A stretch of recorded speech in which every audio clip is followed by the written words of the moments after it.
माधवपुर गांव अपनी प्राकृतिक खूबसूरती के लिए जाना जाता था। उस गांव में प्राग नाम का एक लड़का अपनी बूढ़ी माँ के साथ रहता था। प्राग हाईवे किनारे लगे अपने छोटे से खेत में सब्जियां उगाकर बेचा करता था, जिससे उसकी रोजी रोटी चलती थी। वो ठेला लेकर गली गली सब्जियां बेचा करता था। उसी के गांव में निधि नाम की एक खूबसूरत लड़की रहती है, जिसे प्राग पसंद करता था। निधि अपनी माँ के साथ गांव में ही एक पार्लर चलाती थी। प्राग निधि को देखता तो देखता ही रह जाता। अब सिर्फ उसे देखने से काम नहीं चलेगा, अब मुझे उसे अपनी जीवन संगिनी बनाना ही होगा, इससे पहले कि कोई और उसे ब्याह कर ले जाए। मैं कल ही जाकर उसकी माँ से उसका हाथ मांग लूंगा। दूसरे दिन जब प्राग सब्जी बेचने गया तो उसने बहाने से निधि से अपने दिल की बात कही। निधि, मैं तुम्हें बहुत पसंद करता हूँ और तुमसे शादी करना चाहता हूँ। तभी वहाँ निधि की माँ रमोला आ जाती है। अरे सब्जी की दुकान, क्या बोल रहा है तू मेरी बेटी से? तू जानता भी है तू किससे शादी करने की बात कर रहा है?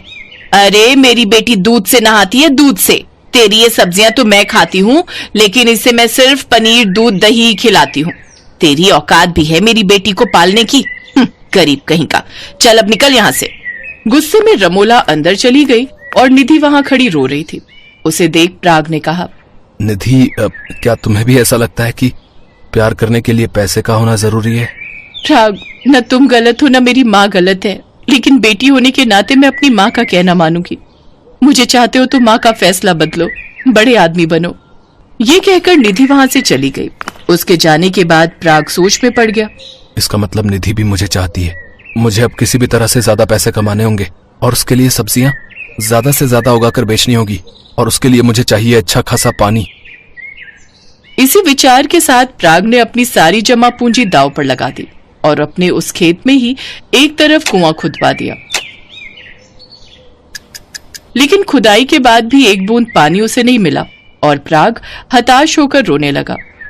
सब कुछ दांव पर लगाने के बाद भी सिवाय धूल मिट्टी के कुछ नहीं मिला। प्राग उस कुएं के पास बैठकर रोने लगा। तभी वहां एक साधु आया। उसने बताया, बेकार ही रोने से कोई फायदा नहीं होगा बच्चा। इस जमीन पर तुम्हें एक बूंद पानी नहीं मिलेगा, क्योंकि ये जमीन शापित है। लेकिन ऐसा क्यों बाबा? क्योंकि कई दशक पहले एक ऋषि तपस्या करने के विचार से एक कमंडल में दूध लेकर इस जगह पर आया था। लेकिन जैसे ही उसने अपना कमंडल जमीन पर रखा, वो लुढ़क कर गिर गया और सारा दूध जमीन पर गिर गया। क्रोधित होकर ऋषि ने इस जमीन को श्राप दिया कि ये पानी की बूंद बूंद को तरसेगी। ये बात सुनकर दुखी प्राग घर चला गया। 2 दिन बाद हाईवे किनारे सुबह तड़के एक दूध से भरा ट्रक पलट गया और सारा दूध जाकर प्राग के खोदे हुए कुएं में जा गिरा। सुबह जब अपनी माँ के साथ प्राग अपने खेत पर आया तो उसने वहां पलटा हुआ टैंकर देखा। उसने जब कुएं में झांका तो हैरान रह गया। सारा कुआं दूध से भरा था। लगता है सारा दूध इस कुएं में गिर गया। तभी वहां एक सेठ आया। देखिए, हमारा सारा टैंकर दूध से भरा हुआ था और पलटकर सारा दूध आपके कुएं में आ गया है। क्या हम इस कुएं से अपना दूध निकाल लें? हाँ हाँ, क्यों नहीं सेठ जी। भले ही ये कुआं मेरा है, लेकिन इसमें गिरने वाला दूध तो आपका है। सेठ ने जल्दी से टैंकर बुलवाया और बड़ी सी पाइप से सारा दूध वापस ले आया। लेकिन सारा टैंकर भरने के बाद भी वो कुएं से दूध बिल्कुल खाली नहीं हुआ। ये कैसा कमाल है भाई? हमने तो अपना टैंकर सारा भर लिया, लेकिन कुएं में दूध वैसा का वैसा ही है। मैंने आज तक अपनी जिंदगी में ऐसा कमाल नहीं देखा। और ये दूध भी कितना गाढ़ा है। हम आपसे जो है एक डील करना चाहते हैं। हम हर रोज आपसे 200 टैंकर दूध खरीदेंगे। अब हम तुम्हारे कुएं का ये दूध बेचेंगे और एडवांस के तौर पर ये रहे तुम्हारे 50 लाख। इतने सारे पैसे देख प्राग और उसकी माँ बहुत खुश हुए। अब सारे गांव में ये बात फैल गई। रमोला भी निधि के साथ दूध का कुआं देखने आई। आंटी, आपकी बेटी आपके घर दूध से नहाती थी, लेकिन अब ये यहाँ दूध में डुबकियां लगाएगी। अब तो मैं दिन के लाखों कमा रहा हूँ। अब आपका हमारी शादी को लेकर क्या विचार है? बहन जी, आप कल अपने बेटे के साथ मेरे घर आ जाना, शादी की तारीख पक्की कर लेंगे। ये सुनकर निधि शर्माई और प्राग और उसकी माँ बहुत खुश हुए। तभी प्राग की माँ कमला उससे बोली, लेकिन बेटा, मेरी समझ में एक बात नहीं आई। आखिर ये कुआं दूध से कैसे भर गया? ये बात तो मेरी भी समझ में नहीं आई माँ। तभी वहाँ वही साधु बाबा आए। ये चमत्कार इसलिए हुआ क्योंकि टैंकर के दूध का मिलाप कमंडल के दूध के साथ हुआ। अब ये कुआं कभी खाली नहीं होगा, ये हमेशा दूध से भरा रहेगा। जो भी हुआ अच्छा ही हुआ, उस ऋषि का श्राप मेरे लिए वरदान साबित हुआ। भगवान का लाख लाख शुक्र है, उसने हमारी सारी चिंताएं दूर कर दी। उस दिन के बाद प्राग की पूरी जिंदगी ही बदल गई। अब वो माधवपुर और आसपास के गांव का सबसे अमीर आदमी बन गया। उसने खुद का बड़ा घर और गाड़ी खरीद ली। कुछ समय बाद उसकी और निधि की शादी हो गई। अब वो अपने परिवार के साथ खुशी खुशी रहने लगी।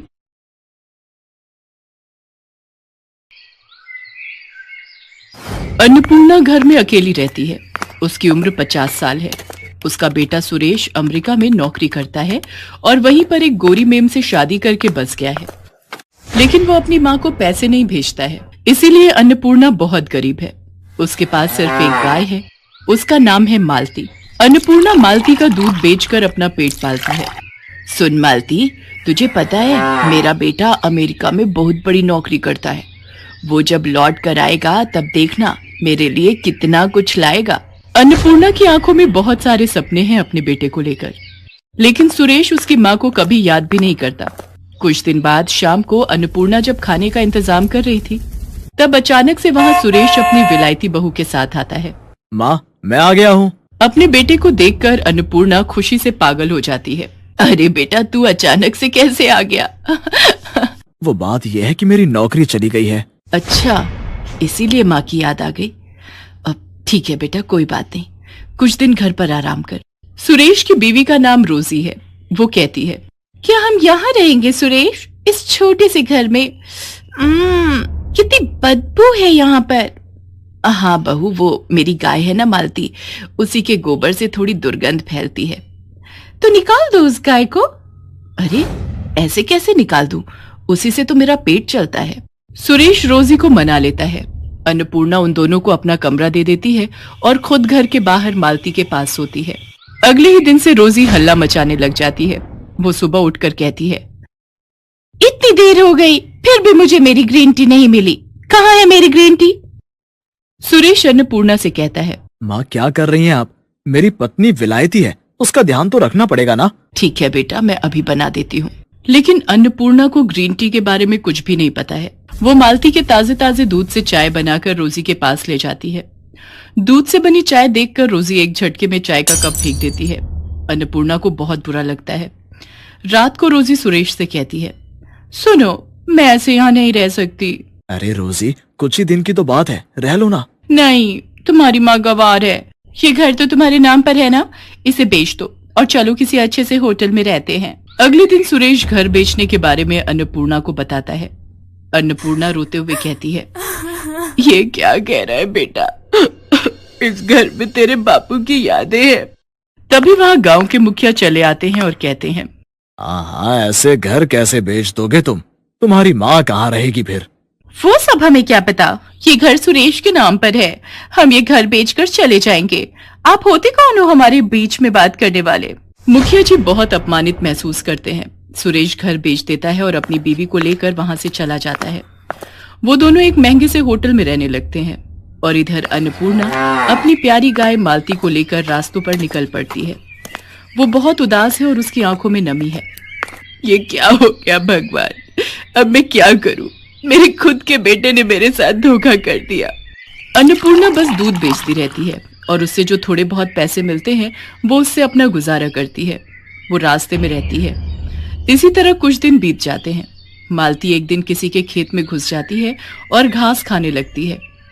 ये देखकर खेत का मालिक मालती को भगा देता है और अन्नपूर्णा को आकर धमकी देता है, देख बुढ़िया, तेरी गाय अगर मेरे खेत में दोबारा घुसी तो मैं इसे मार डालूंगा। कोई उपाय न देखकर मालती एक चाय की दुकान के पास जाती है। वहां चाय के पत्तों का ढेर पड़ा हुआ था। मालती वही खाने लगती है। वो बहुत सारे चाय के पत्ते खा लेती है। उसके बाद वाले दिन सुबह अन्नपूर्णा जब मालती से दूध निकालने जाती है तब एक चमत्कार हो जाता है। दूध के बदले चाय निकलने लगती है। अन्नपूर्णा चौंक जाती है। अरे ये क्या, मालती दूध नहीं चाय दे रही है? गजब हो गया, ये तो चमत्कार हो गया। कुछ ही देर में चारों तरफ ये खबर फैल जाती है और बहुत सारे लोग गाय से निकलने वाली चाय पीने के लिए लाइन में खड़े हो जाते हैं। अन्नपूर्णा एक कप चाय 10 रुपए में बेचती है। सब कुछ देखकर मालती के चेहरे पर भी मुस्कान आ जाती है। चारों तरफ हड़बड़ी मच जाती है। वाह, ये चाय तो कितनी स्वादिष्ट है। मुझे एक और कप दो। मुझे भी दो, इस बोतल में भी दो। मुझे घर ले जाना है। अन्नपूर्णा पूरा दिन चाय बेचती है। इस तरह एक दिन में वो हजारों रुपए कमा लेती है। हे भगवान, आपका लाख लाख शुक्र है। आपकी वजह से ये चमत्कार हो पाया है। मालती भी अपनी भाषा में भगवान को धन्यवाद देती है। कुछ महीने ऐसे ही चाय बेचकर अन्नपूर्णा बहुत अमीर हो जाती है और वो रहने के लिए शहर में एक घर खरीद लेती है। चाय बेचने के लिए एक दुकान भी खरीद लेती है और घर के बाहर एक खुली जमीन भी खरीद लेती है ताकि मालती आराम से टहलते हुए घास खा सके।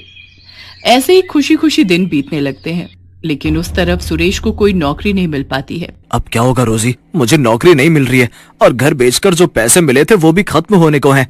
अब हम इस होटल में भी नहीं रह सकते। ये सुनकर रोजी गुस्सा हो जाती है और कहती है, तो फिर तुमने मुझसे शादी क्यों की? गरीब भिखारी कहीं के। शादी से पहले तो कितना कुछ बोलते थे। मगर अब एक होटल का भाड़ा भी नहीं दे सकते।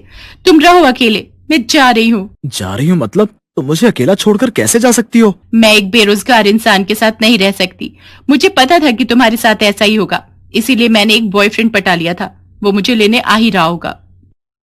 इतने में होटल के बाहर एक लड़का कार लेकर आता है और रोजी उसमें बैठकर चली जाती है। रोजी को खोकर सुरेश पागल सा हो जाता है। उसके सारे पैसे भी रोजी लेकर चली जाती है। होटल से सुरेश को लात मारकर निकाल दिया जाता है।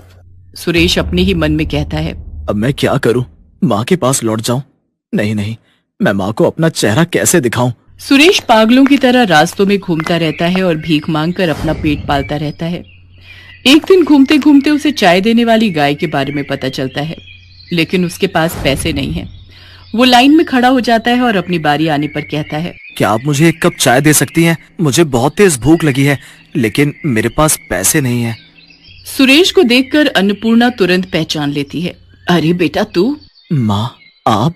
अन्नपूर्णा सुरेश को गले लगा लेती है और रो पड़ती है। सुरेश भी रो पड़ता है। वो अपनी माँ को सब कुछ बताता है। सब कुछ सुनकर अन्नपूर्णा कहती है, कोई बात नहीं बेटा, सब ठीक हो जाएगा, सब कुछ ठीक हो जाएगा, मैं हूं ना। माँ, मैंने आपके साथ बहुत बुरा किया। क्या आप मुझसे गुस्सा नहीं हो? एक माँ कभी अपने बेटे पर गुस्सा रह सकती है क्या? आजा बेटा, ये सब कुछ तेरा ही तो है। हमेशा याद रखना बेटा, माँ तो माँ ही होती है। माँ जैसा प्यार इस दुनिया में कोई नहीं कर सकता। सुरेश रोते हुए फिर से अपनी माँ को गले लगा लेता है। इसके बाद से सुरेश और अन्नपूर्णा मिलकर चाय बेचने लगते हैं। माँ बेटा मिलकर बहुत खुश रहते हैं। सुरेश को माँ की ममता और प्यार की कीमत पता चल जाती है और मालती खुशी खुशी चाय देकर इस परिवार का हिस्सा बनी रहती है।